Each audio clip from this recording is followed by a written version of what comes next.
To reach age 100, incidentally, you not only have to have had a really good lifestyle, you have to have won the genetic lottery. The capacity of the human machine, the maximum average life expectancy of humans is about 90 to 95. And that's about how much you can promise people. Life expectancy in this country is about 80 right now. We're leaving about 10 good years on the table. How do you recapture those years? Something called the Danish twin study established that only about 10% of how long the average person lives is dictated by genes. The other 90% is dictated by lifestyle and environment. So about a decade ago, on assignment for National Geographic and a giant national project, we set out to, in a sense, reverse engineer longevity, to find the parts of the world where we know people are living longer, with life expectancy is as much as 10 years greater than the rest of us, a fraction of the rate of heart disease and cancer, and in some places, as many as 12 times as many 100-year-olds than we're seeing in the rest of the developed world. And then once we found these places, in a sense, we tried to reverse engineer the longevity. We put together a team of experts who would travel to each of those places with established methodologies to distill out what are the things that seem to correlate with longevity in these places. Indeed, what are the common denominators you see no matter if you go to longevity hotspots in Asia, in Europe, or the Americas. And I'll tell you, we found 9 of them. And I'm going to tell you what those 9 things are, but first, I'd like to take you to a few of these blue zones. We found our first blue zone about 200 kilometers off the coast of Italy on the island of Sardina. Not the entire island, but just the highlands area in the middle of the island. 12 villages, about 42,000 people. And here you have the highest percentages of male centenarians in the world. This is the best place in the world if you're a guy to live. You see 104-year-olds still chopping wood and beating a guy 65 years younger than him in an arm wrestle. And that's after starting his day with a tumbler of wine.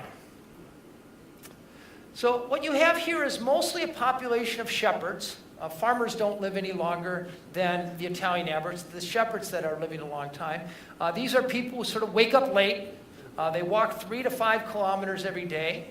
Since they're pasturing their animals for sometimes weeks at a time, they had to come up with a portable diet that wouldn't spoil. They came up with a type of bread made from the same wheat we make our pastas out of. Durum wheat, and the bread they eat is carta de musica. A type of cheese from grass-fed animals called pecorino. And then a type of wine that has the highest levels of antioxidants in the world. It's usually homemade, made from Cannonau grapes, and there's nothing like dirty boots to add flavor and terroir.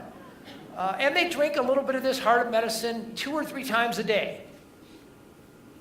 Other than that, they eat mostly a plant-based diet. Most of the foods they came from their own gardens. They ate a little bit of meat, never beef, usually pork, and it was a celebratory food. They had it around Christmas or around Easter, maybe Sunday after church. But mostly a plant-based diet, lots of pastas. But more important than their diet and their exercise programs, and I know that's what we tend to focus on when we think of longevity, what our team found was more explaining their life expectancy was their attitude. Unlike in the United States, where social capital peaks at about age 30, here the older you got, the more celebrated you were.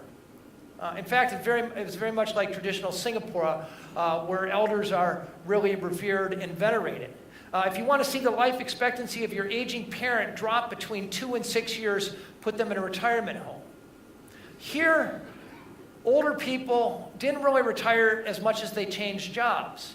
Because it was recognized that they possessed 80, 90, 100 years of experienced wisdom, they were advising the mayor, or they were on city patrols.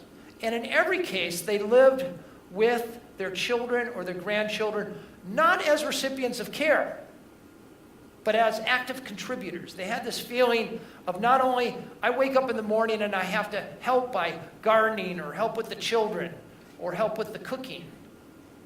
But I have a responsibility to do that. Turns out that the number one correlate, the item that most highly correlated with reaching age 100 in Sardinia was having 5 daughters. The guys most likely to reach age 100 had 5 daughters. And we don't know if that's because daughters tend to take care of their aging fathers, or if it's because it's so hard to raise 5 daughters. If you can do that, reaching age 100 is no problem at all.